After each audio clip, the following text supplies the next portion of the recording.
We are live at Expert35. I'm your host, Gabriel Garcia, and I'm coming to you from Colorado. I'm coming from actually indoors because it is cold outside and we've got a little bit of weather. But actually, that's probably why we're launching exactly at 9:30. We'd love to see you guys later on next week, and even Wednesday. We're going to talk about mortgages. We're going to talk about the housing market. We're going to take about how to take advantage of that. And next week, we're going to talk about schools. We're going to talk about keeping your kids motivated.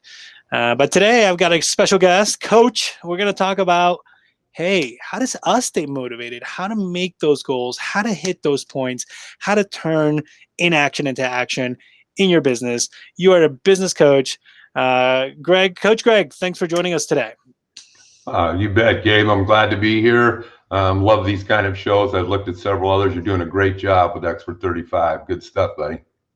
Well, thank you for joining. I know it's Labor Day, so this is just a great day to kind of work on the business instead of in the business. And so we thought it'd be a great break from, we have a lot of solopreneurs, we have a lot of contractors, we have a lot of teachers on the show. And we'd love to kind of guide them and say, hey, here's things you can do to make a difference. But before we get into it, actually text Expert35 if you want to join the conversations, if you want to be on the show, if you want to learn more about Coach Greg and some of the services he provides. He's Expert64, so you can text Expert64 to the number on the screen, and you'll get direct access to him. Coach, how did you get the nickname Coach? Well, shoot, Gabe, I played basketball in university and graduated in at 22. I was a head coach at a high school. I was teaching social science type topics. Ended up being kind of the AP instructor, or AP for economics, and at the same time the head basketball coach at the high school level. And everybody called me coach there. Once I did that for about 14 years, I used those skills to get an MBA. And I was the assistant coach at California Lutheran University under Mike Dunlap. Once I graduated that, I moved on to a variety of businesses for about 35 years, where I held roles of presidents to vice president to senior management for sales and so on. But I was always called coach. And so at the end of that career and kind of, hey, is it time for a third career, is the way I looked at it. And being a coach all my life, I had a little incident in my life that a lot of people told me I was pretty good at doing this kind of thing and some powerful messages. And so I went out and I invested in Action Coach as a platform and as a system, which I felt was the best one in the world. And I still believe that after 2 years. And so I've been driving the Action Coach business model in West Houston now for a couple of years. Excellent. And I think it's so important, right? Like it's so, I've been a coach before as well. And, I coach soccer, I coached Rice University men's soccer team, and just seeing the difference, it helped me learn more. Right. And then I actually realized I'm not really so much a coach as I'm a motivator. And so I really can tell when there's a coach, when somebody that gets in your corner and like trains and shows you how to move things around. And so let's just jump in it. Like, what's the risk of doing nothing? That's a bad situation. You don't want people to do nothing. I mean, you think about people going to seminars, they're going to listen to some ideas and get some aha moments and so on in today's discussion. And, only about 15% of people actually act on those things that they get. If you can be disciplined, again, hearing it from the coach, be disciplined, write down the things that you feel are important that you get out of whatever you're in this case, today's Expert35, and take action on them within 24 hours. Probability after 24 hours of that happening is very slim. It's like the crime scene, right? If you don't find it within 48 hours, you're probably not going to find the criminal. But the culprit is bad advertising, bad marketing, bad strategies, right? I think somebody was talking about the 3 T's, right? So team, time, money, right? Like, how can you balance those? What are the things that you can do? Today's Labor Day. What are some things we can look into those to really benefit and start taking action tomorrow or today? Yeah, I mean, first off, let's take a look at time. Time is the one thing in our lives that this time we're spending together isn't going to come back. You can get more money, You can get, more people, you can get more resources, but you can't find more time. And Right. so utilizing your time effectively is critical. Setting it up so that you can, as much as anything in time management, it's not just what I'm doing right now, it's organizing and just my work. It's what I'm doing to organize my work so I can live my life better. Combination of the two is critical.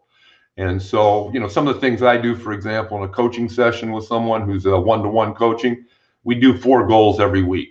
And we focus on those 4 goals as our action items, whether that's grade our database, or whether that's, go out and try a new market. We're going to test and measure a new social media campaign off of LinkedIn or something.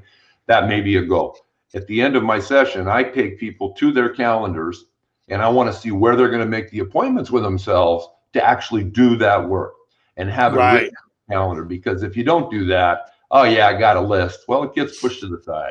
It just becomes a wish list. It's not actionable. Actually, Greg's got a great question that's kind of in that realm.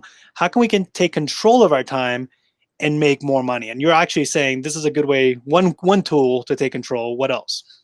The combination of just doing what your time, where you've organized your goals or whatever you're doing, you're putting your time in, while tracking, test and measuring. I mean, as a coach, I would have never had the successful basketball teams I had, and never had a losing record 14 years, had all kinds of winning teams and championships.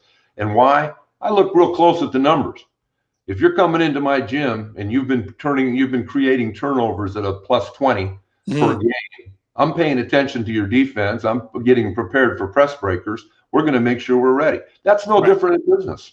If you've got a statistic that's saying you're losing money in certain products or whatever else that might be, when we analyze, test, and measure, well, then you can take action and actionable items to say, hey, this is what we need to do to fix that problem.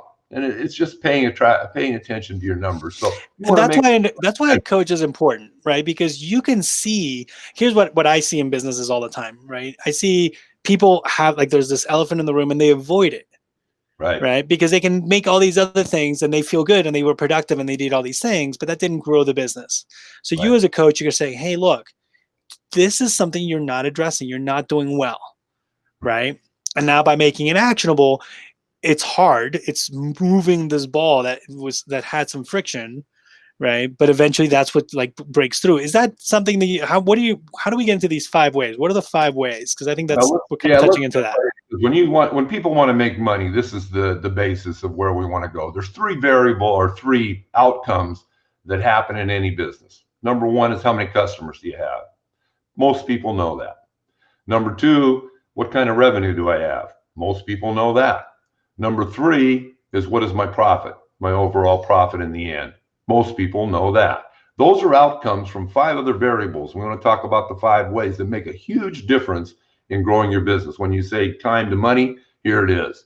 First one is leads. How many leads am I getting? Where are my leads coming from? Everybody should be running about 5 marketing programs at one time, and be testing, measuring all those, because you get a 20% hit rate typically, or success rate. So first thing is get your leads up. What are your number of leads? Second thing then is, what is the conversion rate of those leads to become customers? What percent of every lead, and once you've defined your lead, however that is, it may be just simple contact with you. How do you convert them, and what's that percentage? How do you get good at your sales is the bottom line there, right? And I've got about 80 different solutions and strategies to help people improve that for each of those 2 variables.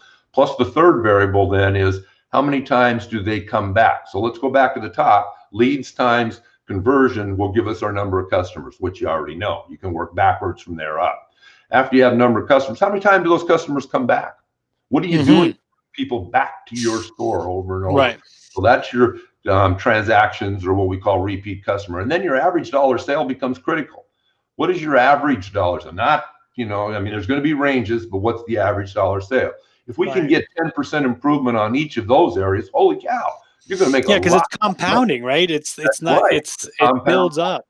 And then the fifth one, of course, is margins. Where can you improve your margins? Where do you look? Now, at this time, going into COVID, we've got to look at our cost. Every cost is just critical. And certainly most people have been going through that, cutting their costs and so on. The combination of the 5 ways, we can produce about a 64% profit, all right, increased profit by improving 10% in each of those 5 ways. And it's not hard and to do. 64% is that's a growth that everybody would want to see, right? I've got a great story, and it just popped up. I know we haven't talked about this offline, but I was in Bayfield, Colorado, and this lady runs this pizza store. And I walked in, I said, you know what? Like, I'm going to get a pizza because, every once in a while you got to do what you got to do. And I asked her, how's she doing now that sports teams aren't happening? Is that hurting her business? And she kind of put her head down. She's like, you know what? Yeah, my average ticket price, is gone down significantly because when baseball teams, soccer teams, when they celebrate, they're ordering 20 pizzas. Because, when you're young, I could eat a whole pizza all by myself. Right? I probably shouldn't even try to do that.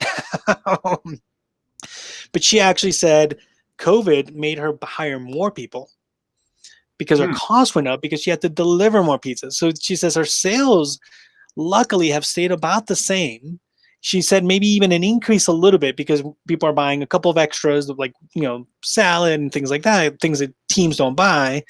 But she had to hire more people because she had to deliver the pizzas to make it convenient for during COVID. So her overall cost increased. She was able to get a better price on some of the packaging and stuff, but she says, she's making it through. And she says one of the things that she's really like loving is knowing that even though she's making less money, she's able to hire more students, and she's giving all these people that wouldn't have jobs right now jobs. Yeah. And so that was part of her win, and I just loved her energy. Right. Yeah. So if you guys are in Bayfield, order pizza. I'll put the name on the board and plug for pizza. I just love that idea though, that, it's not always about like cutting costs. Sometimes you have to ramp up. And so I told her, well, now let's focus on getting better marketing. Let people know that you're doing this. And I thought that's a great strategy to show people like, hey, look, we're giving people jobs in a time where, like, especially a community like this, it's more rural. They're really, really hurting, right? What advice do you have for a lot of the solopreneurs that are now going, virtual, right? Yeah. And I love the customer, right? The how do you keep so great to your customers is one of the big challenges, but how do we build that rapport? Especially if we're all like so disconnected. This is the new connection, right? I can't it's like, oh, it's all digital. What advice would you say for a solo guy to make sure that he has those touch points without, losing the name of the prize, which is, hey, you have to eat, right? You got to kill to eat. So what would be good advice for them? Well, Gabriel, the first point you brought up about your story with the pizza is mindset. Mm-hmm. That woman has the mindset to say, hey, I'm going to get it done. You got to have that attitude, and you've got to have that position, as an owner. If you have that, and you're strong with your whole mental approach to things, you're going to be successful. That's first step, right? Once you get past that, then you got to take a look. And most of my clients, I like to look at, because, like you said, there's more hiring that may be done. You've grown your business in a way. At the same time, you're not making the money. So what? You're growing your business. Mm-hmm. Celebrate that. Reopen, redo, restart, whatever, mm-hmm. to get people to recognize the goodwill you're bringing. In this case, she's bringing more employees and getting people active and helping the economy, helping the community. Be a community star. Don't be a leader. Be out there. Be seen. And show energy, show enthusiasm. I like one of the key things to do is grading a customer. Like when I first start with clients, and what I mean by that is we want to go grade A, B, C, or D. All right. What do we define as an A customer? Mm-hmm. Well, they pay their bills on time, so on. We want them to be raving fans. Ideally, we want to create so much energy and excitement about them being part of our business that they're going to go tell everybody else how great we are. Right. That's what we want to have happen. So identifying those A clients, B clients, and getting them to do more of that through some kind of approach, whether that's a newsletter, a phone call, whatever it might be, a special offer for them. Get them engaged, because they're the ones that are going to grow your business. C and D, not so much. Right. The C and D. Well, and to that point, COVID changed a lot, even for our business, right? And keeping them engaged is so powerful. And sometimes, people are like, oh, what can I do? Is people just like also being just invited to the party, right? Invite them to things, even if like, you can't do the same type of social events we used to be able to do, right? Maybe you do a happy hour on Zoom and, mail bottles of wine to everybody so they can meet each other, right? I've given out, events where, oh, here's a golf tournament, like let's go play golf or something, and not everybody can make it because not everybody's, I have clients all over the world, so it's not like they're gonna fly in just to come play golf, but some would. And what I found is clients that left, a lot of times they've left for ABC. They left because they hired a new marketing director, and that marketing director had a different strategy, and they had their team, right? So sometimes you didn't lose the client because of bad service. You lost the client because they have a new team. Right. So it's so important to reach out to that new team. And sometimes once you build that rapport, you get that client back. And I've had clients that were gone for, 7, 8 years. COVID, it's like, hey, let's reach out to them, see what they're doing. And all of a sudden they went from one client, what was he doing? They were doing commercial signage, and now they were brokering gold. Yeah. Who would have known? Bullshit. In 7 years, people have new strategies, new businesses. We reach out to the person, to the contact. And now with cell phones, right, a text message is so key, right? And if you have that ability, if you have those numbers, be mindful, but reach out. And like, that's a great way to, so, I like the A, B, C, and D, but just because they left doesn't make them a D, right? Like bring them back in and then calibrate them, right? Yeah. Well, one concept around that, all right, is that 68% of people that leave your business or leave as employees is based on how much you care about them. It's not about how much you pay them. It's not about even how much you're charging them at the customer level, right? It's about how you show you care. And that's the main reason people will leave a business. Now, something I add around that whenever I'm working with all clients, and just give you an idea, I call it EAD. We get expected when we go to an establishment, whether let's say it's a restaurant. We go in and we get what's expected. We get our meal, everything's nice, it's clean, we leave. What if we get something that's appreciated? All of a sudden, we have a whole different vet. And appreciated can be as simple as using the person's name, giving them a free dessert if they're not happy, but empowering your team to be able to make decisions like that, to give people the element of, I'm appreciated by this business. Now, the third area is distinguished, right? EAD. Distinguished, we're now saying, hey, we're top notch. People will lose the idea of price point, and it's all about value and a distinguished. So, for example, on this call, if I just happen, knowing where you are in your campsite or wherever you are at Estate Park, if our friend the pizza lady would have knocked on your door 5 minutes before we got on and said, hey, here's a pizza from Coach Hess, enjoy your time with him, how would have you felt? Totally. Like I'm going to premise with, that's very similar in the digital world. I come from the performance marketing world. We call that the Yelp effect, right? And the Yelp effect means that who Yelps? The people that get a bad experience, right? Or they get an extraordinary experience. So here's the curve. If you're extraordinary, you talk about it. If it's bad, but if it's just a little bad, you talk about it. But if it's as expected, blah, right? Because it's as expected. So how do you generate that, get over the hump so that it's better than expected? You cause a buzz, you cause a memorable experience. And I think I love the E. I put it up there. So EAD, what was E? Expected, appreciated, distinguished. And so, several of my clients will put as simple as just a board up, and just like I've got behind me here. And when people walk in their door, their name is there. Welcome to, and there's their name. Fantastic. People love to see their name. They love to hear their name. As a teacher for years, the most important thing for me on the first day of school is to learn everybody's name fast, because it could make all the difference in my discipline and my control of the to be a good teacher.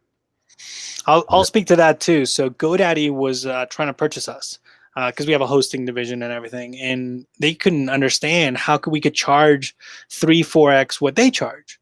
Right. And I was like, well, we know our client's name, right? I don't have as many clients. Right. But when they call, our team will know who you are. And that's just a huge difference in, if you have a problem, you can call in and say, hey, this is Coach Greg. I'm like, oh, Coach, da, da, da. As opposed to like, oh, what's your authentication, blah, blah, blah. And then all of a sudden it's just a robot. You might as well be outsourcing the support to someone else, right? Well, you lose that price issue when you're distinguished. People are just got to have you because you're the right guy. And that's exactly what you're talking about. Greg's got a great question. What's the most common problem that you see with your clients that hold them back? So what's holding them back? Well, I think it's finding time to work on their business. Working on your business isn't critical, but it isn't urgent necessarily, but it is critical. Let me get that right. People, it's one of these things where I can now work on what does working on my business mean? Well, I'm planning what I'm going to do in the fourth quarter. For example, I have a growth club that comes up on the 3rd or 2nd of October this coming month. And that's a planning session. A lot of people don't take the time to plan. Well, here we're going to plan out the whole fourth quarter for all my clients. And we do that every quarter. It makes a huge difference. So a lot of people don't take the time to think ahead and say, what could happen? Cash flow becomes really important as a common problem. Of course, now, like what's going on with cash flow. If you're not doing a 13-week rolling cash flow, you really should. Yeah. Because you got to be able to predict and do the pro forma out on what's going to happen in 13 weeks and keep that going. Because you're going to have to make decisions. Do I need to hire people now? And if I do, can I afford it? What does it look like in my cash flow? Right. Because cash flow is king, baby. Cash is still king, right? It's one of those things is, especially in this change of doing business, and there's so much uncertainty, right? Yeah. So I think that's one of the things that's also holding some of the people that we see, some of our clients, is they're scared, right? But doing nothing, back to how we started this conversation, doing nothing doesn't change anything. So try new things. And I love what we talked about earlier last week when we were talking about getting you on the show, is 50% of the things you're doing aren't working. So it's hard finding out what those are, but that's why you need a coach. A coach is not, a coach can tell your baby's not ugly. I mean, your baby's ugly. And he's going to tell you how to make that baby, run and how to get the most benefit out of it. And I think if you're going to help someone pick a coach, what would you say are important facets to like finding a good coach? Yeah. In my process for selecting people in terms of coaching, all right, within the Action Coach program, we spend about 3 hours together before we decide if I'm the right coach and if they're coachable and their business is coachable. It takes some basic criteria. If people, I kind of watch for things in my initial sessions. Do they take notes? Do they ask good questions? If they're not prepared, if I can tell they're not going to be like that, I'm probably not going to take them on as a client, because you got to do the work. Right. I can take you to the gym and you can watch me lift weights and run sprints and everything else. Yes.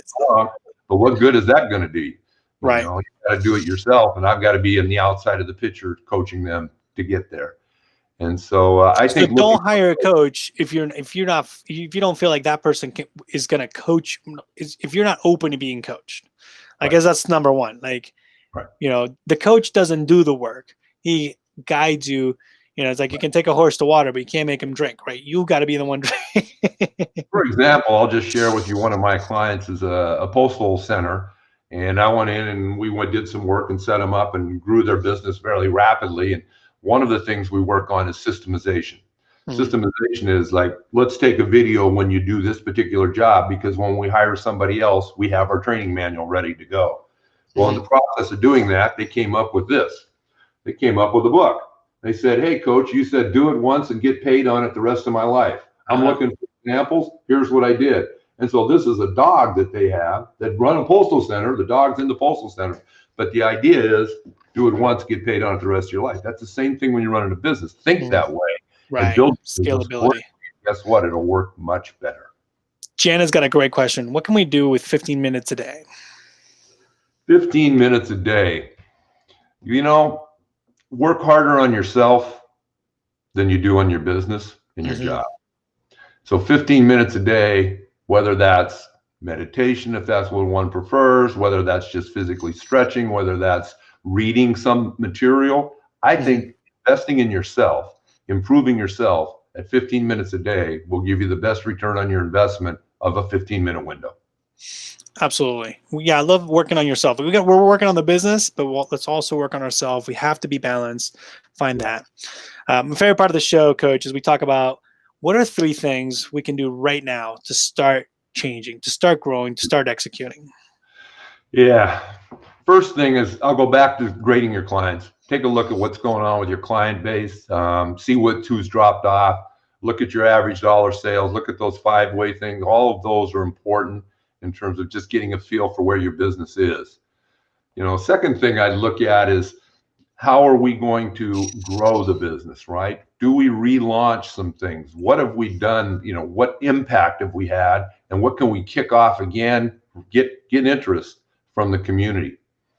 And then the third thing is take care of yourself. Make sure you know your numbers. Make sure you know what's going on with your family and other people's families. As a leader in your group, if you have people working for you, dig in deep to make sure everybody's comfortable and doing really well as people. Because hey, this is a tough time. We're going into 7 months now of kind of lockdown, and so mental health and showing that you appreciate, making that extra call, folks, to somebody you haven't talked to for a while, just to revive your relationship is critical in these times. And I'd recommend that as pick one person a day you haven't talked to in a year or 6 months and call them. Yeah. See what happens. That's another great what to do in 15 minutes, right? If you've got someone that you haven't connected with, reconnect, because that's going to be good for you, good for them, good for the business as well, right? Great pointers. Coach, great having you on. I think it's so timely. A lot of people are kind of like feeling they've started their businesses because of COVID, right? Or COVID has changed their business and now they have to like regrow. And so it's so important to find somebody that's in your corner Yeah. that doesn't have skin, that their goal is somebody like you. Like you've coached teams, you've coached people. You gain more not from the financial benefit of being a coach, but from the stories and the wins. Like you're there to win. And so choose someone that wants to win with you. I think that's the best advice I've heard. And I'm going to leave up your action coach. You do have some seminars, you do have some opportunities, so we'll put those in the notes, right? Because I mean, like you said, you do a 3-hour session just to see if they're a good fit. Yeah. Right. And at the end of that 3-hour session, people have a 3-year strategy plan in place. I mean, that's what I build with them so that they can see how the program works. Mm-hmm. They can take that 3-year plan and say, Greg, I'm not interested, or Coach, I'm not interested in coaching, but I love your plan. I'm going to go do it myself. And that's fine. That's not a problem at all. I can support that. And, I'm ready to give that to people. Right. If they feel like, yeah, I need support in doing this, well, that's where the coach is outside the picture looking in, and he can see things that you can't and help you grow much more effectively. I love what you do. I love the energy. I love the connection. I mean, you really do. You've broken it down very easily, because that's what overwhelms people, right? Yeah. And the hardest thing is, especially for somebody, it's their baby, their business, is to have somebody criticize it. But I like the fact that you run a very good balance of like, here's the energy side, here's like what you need to do emotionally, but there's also, here's the numbers. If you don't know your numbers, you're not going to improve. You're not going to have any baseline, right? You don't know your numbers, you don't know your business. Exactly. So look for somebody like Coach. If you want to get engaged with him, text Expert64. He'd be happy to chat with you. Especially now, you can do this all over Zoom. You can do it remotely. Obviously, it's always great if it's a brick and mortar, if you can actually visit the stores and stuff. But I think we have a lot of people that have remote businesses, right? And you could really be a tremendous asset for them. We're going to let you go on the chat. There's a couple more questions that I think people want to know about, like, hey, what does CO have in common? And we'll put links to your webinars and your opportunity as well in there. But Coach, thanks so much for being on Expert35 this morning. Well, thank you, Gabriel. It's been great. I love it, and hopefully we've given some people some great ideas. I love what I do. I want to help as many people as I can before the day I'm not here anymore. So give me a chance to help you, and I'm here. That's awesome. I love hey, don't do nothing. Start today. Take action. Take action. We've got a lot of really great action points. We'll put in some links, and I'm sure we'll have even some good little cheat notes that Coach will throw in there. So thanks for being with us on Expert35 today, Coach. Thank you. Good luck. Right. We'll see you soon, guys. That was Expert35. That's Coach just showing us the ropes. So important. take action.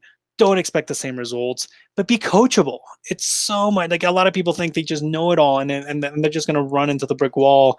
I started that way. I mean, I certainly wouldn't be where I'm at without my mentors and my coaches.